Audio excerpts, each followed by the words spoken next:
नमस्कार। जरा सोचिए, क्या पढ़ाई को भी उतना ही मजेदार, उतना ही एडिक्टिव बनाया जा सकता है जितना कि सोशल मीडिया पर रील स्क्रॉल करना? ये मजाक नहीं है, इसके पीछे एक बहुत ही दिलचस्प दिमागी खेल है। चलिए आज उसी को समझते हैं। ये सवाल कहीं ना कहीं हम सबका है ना? घंटों तक फोन पर रील्स देखते देखते पता ही नहीं चलता कि टाइम कहाँ गया। लेकिन जैसे ही किताब खोलकर बैठते हैं, घड़ी की सुई जैसे रुक ही जाती है। 10 मिनट भी पहाड़ जैसे लगते हैं। आखिर ऐसा होता क्यों है? हमारे दिमाग के साथ चल क्या रहा होता है? देखिए, इसका जवाब हमारी मोटिवेशन या विल पावर में नहीं, बल्कि हमारे दिमाग की बनावट में छिपा है। चलिए इस पहेली को सुलझाते हैं और देखते हैं कि हमारा दिमाग पढ़ाई और रील्स को दो बिल्कुल अलग-अलग नजरों से क्यों देखता है। स्क्रीन पर देखिए, मामला एकदम साफ है। रील्स में क्या होता है? हर स्वाइप पर कुछ नया, कुछ मजेदार, यानी इंस्टेंट रिवॉर्ड, तुरंत मजा। वहीं दूसरी तरफ है पढ़ाई, जिसका असली इनाम अच्छे नंबर, एक अच्छी नौकरी, बेहतर जिंदगी। बहुत दूर की बात लगती है। ये है डिलेड रिवॉर्ड। और हमारा दिमाग स्वभाव से ही शॉर्टकट पसंद करता है। वो हमेशा तुरंत मिलने वाले इनाम की तरफ ही भागता है। तो ये जो तुरंत इनाम का चक्कर है, इसके पीछे का असली मास्टरमाइंड कौन है? मिलिए दिमाग के एक बहुत ही खास केमिकल से, जिसका नाम है डोपामाइन।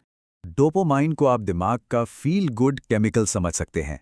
जब भी हम कुछ ऐसा करते हैं जिसमें हमें मजा आता है, तो हमारा दिमाग इसे रिलीज करता है, मानो वो हमें शाबाशी दे रहा हो और कह रहा हो, वाह मजा आ गया, चलो ये दोबारा करते हैं।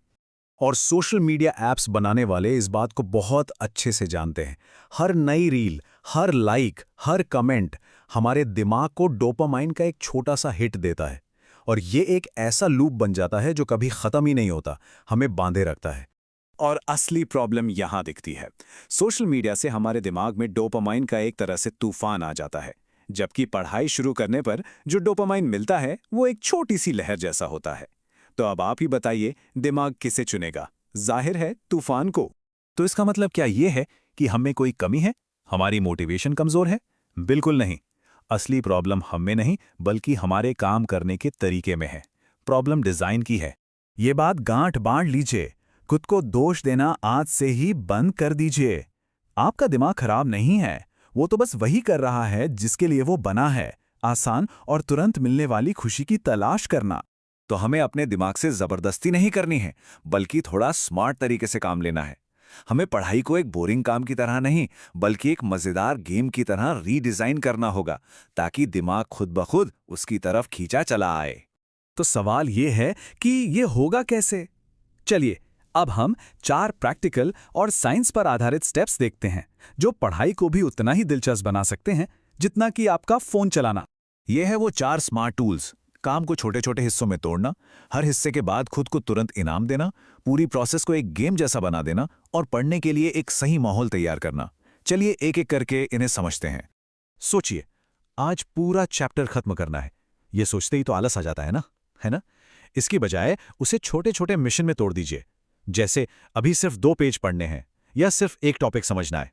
जैसे ही एक छोटा मिशन पूरा होगा, आपका दिमाग आपको डोपामाइन का एक छोटा सा इनाम देगा, जो आपको अगले मिशन के लिए तैयार करेगा। इसका सबसे आसान तरीका है पोमोडोरो टेक्निक।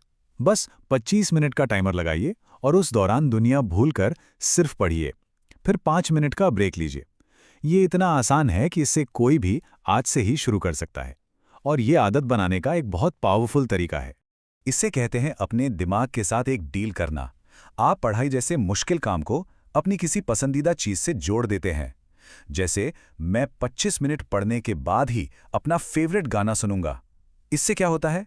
दिमाग धीरे धीरे पढ़ाई को भी एक अच्छी चीज की तरह देखने लगता है। पर याद रखिए, इनाम छोटा हो चलेगा, पर वो मिलना तुरंत चाहिए। पढ़ाई के तुरंत बाद दिमाग को यह सिग्नल मिलना जरूरी है कि मेहनत का फल अभी मिलता है, महीनों बाद आने वाले रिजल्ट के दिन नहीं। हमें वीडियो गेम्स इतने पसंद क्यों होते हैं? क्योंकि उनमें लेवल्स होते हैं, पॉइंट्स मिलते हैं और हमें अपनी प्रोग्रेस साफ साफ दिखती है। ये सब चीजें डोपामाइन रिलीज करती हैं। तो क्यों ना हम इसी साइकोलॉजी को अपनी पढ़ाई में इस्तेमाल करें? अपनी प्रोग्रेस को इस तरह ट्रैक कीजिए। जब आप हर चैप्टर के आगे एक टिक लगाते हैं ना, तो वो एक छोटी सी जीत जैसा लगता है और दिमाग में उस खाली लिस्ट को पूरा करने की एक बेचैनी, एक तलब सी होने लगती है। बस यही तो चाहिए। जब आप रोज एक ही जगह पर एक ही टेबल पर पढ़ाई करते हैं तो आपका दिमाग उस जगह को फोकस और कंसंट्रेशन से जोड़ लेता है। फिर जैसे ही आप वहां बैठते हैं, दिमाग को अपने आप सिग्नल मिल जाता है कि चलो अब पढ़ने का टाइम है। ये बिल्कुल वैसा ही है जैसे बिस्तर पर जाते ही नींद आने लगती है। तो इस पूरी बातचीत का निचोड़ क्या है? निचोड़ बहुत सिंपल है।